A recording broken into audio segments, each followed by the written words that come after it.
Olá pessoal, tudo bem com vocês? Bom, eu sou o Ricardo e eu tô aqui hoje para a gente falar sobre Fórmula 1, né? Vamos falar então sobre o Grande Prêmio da Hungria, corrida que aconteceu no último domingo, terceira corrida do Campeonato Mundial de Fórmula 1 em 2020. Rapidinho então o top 3 da prova, né? Quem chegou em primeiro foi o Hamilton, Hamilton com mais uma performance dominante.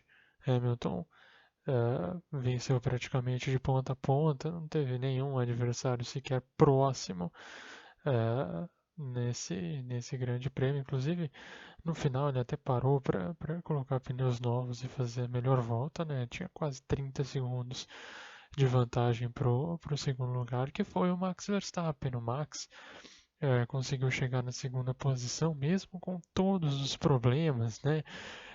Com um carro que notoriamente é inferior, com o Max enfiando o carro no muro na volta, nem na volta de apresentação foi, né? Foi na volta em que ele se dirigia para o grid de largada. Então, quando os pilotos saem dos boxes, né, das garagens e dirigem até o grid, Max acabou batendo, mas a equipe da Red Bull fez um trabalho simplesmente fantástico, uma coisa que a gente nunca tinha visto na vida, e consertou tanto a asa dianteira como parte da suspensão dianteira esquerda em questão assim de minutos, e o Max conseguiu chegar na segunda posição, na frente do Bottas. O Bottas completou o pódio, segunda corrida seguida em que esses três pilotos ocupam aí as três primeiras posições e deve continuar assim por um bom tempo,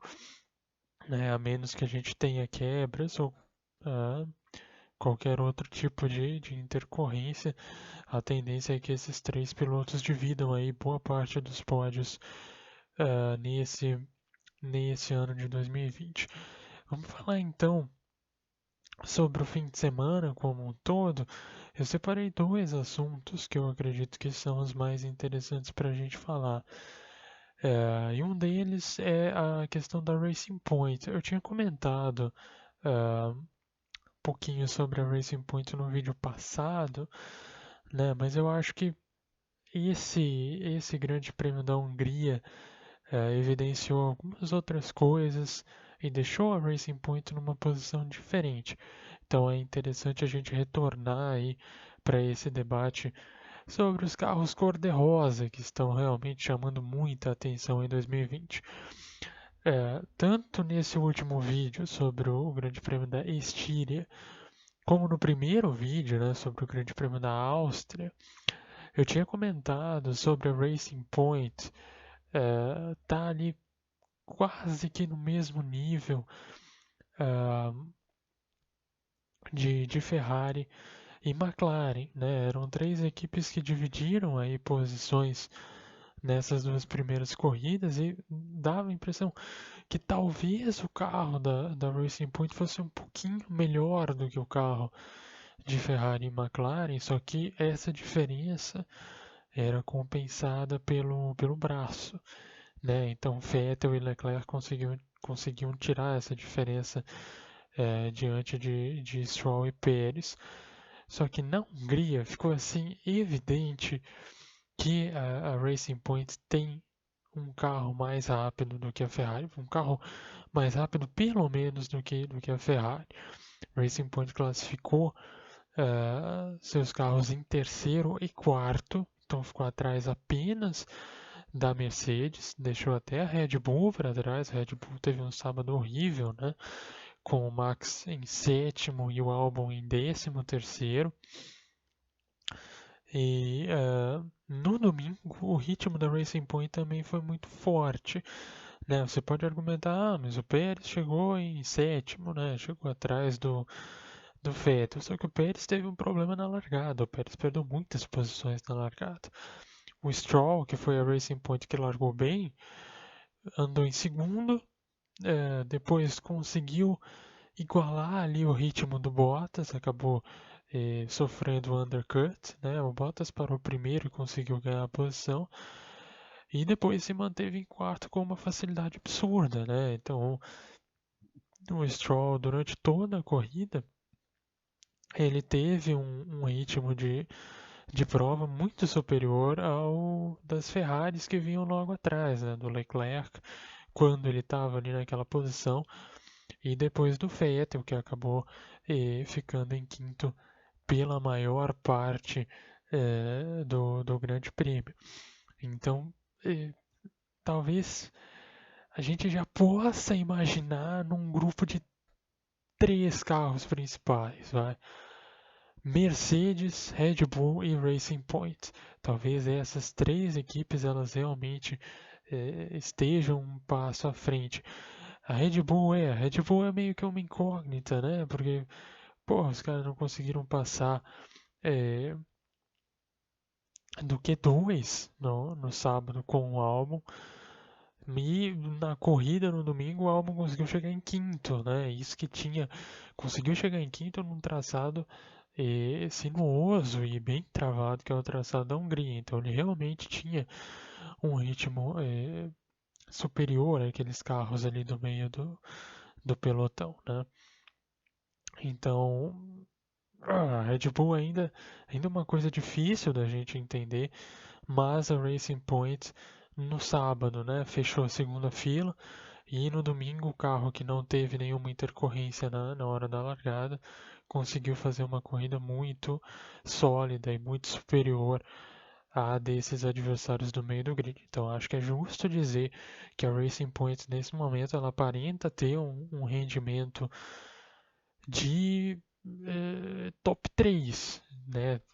De uma. Não dá pra dizer equipe grande, né? Porque a Racing Point não vai virar grande só porque tem um carro bom numa temporada, sendo que o mérito nem é muito da própria equipe, né? Racing Point é basicamente uma cópia da Mercedes do ano passado. Mas ela deu esse salto, né? Ela subiu esse degrau, ultrapassou o status de equipe mediana e hoje, pelo menos hoje, né? Pelo menos considerando esse rendimento da última prova, é justo dizer que o Racing Point é um carro top, é um carro para brigar por pódios aí no decorrer da temporada. Vamos deixar o Racing Point de lado então e vamos falar da inspiração do Racing Point. A Mercedes, né? O que a Mercedes está fazendo em 2020?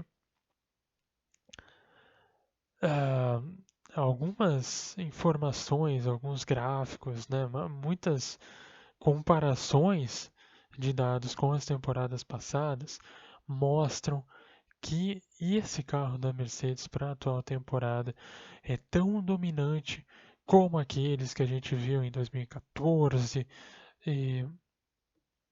2015 e 2016 não foi mais tanto, né? Mas do início da era híbrida, né? A Mercedes parece ter feito um foguete de novo e isso ficou muito claro no ritmo que o Hamilton teve nesse Grande Prêmio da Hungria. Não, o Hamilton, cara, ele estava passeando, né? Então, assim, ele largou no final da primeira volta, ele já tinha mais de 3 segundos de vantagem para o Stroll. Com, sei lá, 15 voltas, ele tinha tipo 10 segundos de vantagem para o Verstappen, que estava em segundo, e depois disso ele manteve a diferença. No final ele estava reclamando dos pneus e ainda abrindo com relação ao Verstappen. Tinha quase 30 segundos de vantagem para o segundo colocado. Chegou a dar uma volta no quarto colocado, que era o Stroll. Depois ele perdeu essa, essa estatística porque ele parou para fazer a volta mais rápida, né? Então ali ele perdeu uns 20, 30 segundos. Mas o carro da Mercedes ele é realmente muito, muito forte. Daí você alia isso a uma queda absurda da Ferrari, a uma Red Bull capenga, né? Uma Red Bull que não evoluiu como a gente esperava. E a Racing Point, que aparece como o terceiro melhor carro do grid, né? Mas não é um carro para fazer frente com a Mercedes.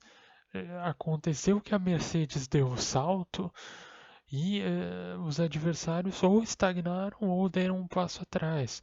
Então essa diferença ficou ainda mais gritante, né? E quando você junta o melhor carro do grid com um dos melhores pilotos da história da categoria e, sem dúvida nenhuma, um dos melhores pilotos do grid atual da Fórmula 1, você só pode esperar recordes e a história sendo escrita, né? Então, falei isso no texto nesse final de semana e reafirmo aqui de novo. Acho que a Mercedes tem condições de ganhar todas as corridas dessa temporada, até porque a gente deve ter uma temporada reduzida, então são menos chances para questão de confiabilidade, né? Menos chances para corridas malucas. A gente já teve uma corrida super maluca no primeiro Grande Prêmio e a Mercedes ganhou, né? Ia fazer dobradinha se não fosse aquela punição discutível para cima do Hamilton. Então, acho bem interessante a gente ficar de olho aí, né, nessa temporada, porque tem uma boa possibilidade do Hamilton de repente igualar esse recorde do Schumacher, né? O Hamilton está aí já batendo na porta da casa de 90 vitórias, o Schumacher tem 91. A gente deve ter pelo menos umas, sei lá, 10, 12 corridas nessa temporada, né? Então, tivemos 3, vamos ter aí pelo menos umas 9 ou 10 corridas ainda para acontecerem até o final do ano. O Hamilton precisa de 6, né, para igualar o Schumacher. Então, cara, é perfeitamente plausível você imaginar isso, principalmente levando em conta que a Mercedes está muito na frente das demais, né? Então, o único cara que conseguiu desafiar as Mercedes em condições normais foi o Verstappen. E ainda assim ele não conseguiu desafiar o Hamilton, né? Ele conseguiu desafiar o Bottas. Tanto no GP da Estíria como no GP da Hungria, a vitória nunca teve em dúvida, né, com relação ao Hamilton. Então, você imaginar que não parece ter outra equipe que vai alcançar o nível de desenvolvimento da Mercedes. E tendo em mente a questão de que o Hamilton é um piloto superior ao Bottas, principalmente em ritmo de corrida, né? A gente vê praticamente em todos os domingos dessa temporada, o Hamilton conseguiu tirar uma diferença muito, tirar ou aumentar, né? Na primeira corrida da temporada ele largou atrás do Bottas, então questão de 10, 20 voltas ele já estava colado atrás.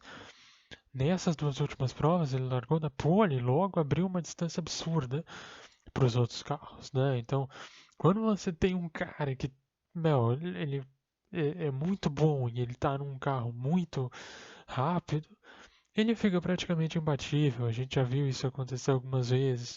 O Schumacher com o Vettel mais recentemente. Então, eu acho que o que resta pra gente é isso, né? É sentar no sofá e esperar a história ser escrita, porque tem realmente uma grande possibilidade do Hamilton bater o recorde do Schumacher e da Mercedes conseguir esse recorde de vencer de repente todas as corridas ou aproveitamento de poles ou alguma coisa nesse sentido, porque cara, é mais do que inquestionável que a Mercedes está num patamar bem acima dos demais e em condições tão específicas, né? A gente tem uma temporada reduzida, com menor possibilidade de progresso por parte dos adversários, então realmente tudo conspira aí a favor desse triunfo, tanto de Hamilton como da Mercedes. Beleza, galera? Bom, por hoje é só, então eu volto daqui a 2 semanas, a gente tem uma semaninha aí para recarregar as baterias. Depois teremos o Grande Prêmio da Grã-Bretanha no tradicionalíssimo circuito de Silverstone, na Inglaterra. Beleza? Abraço e até mais.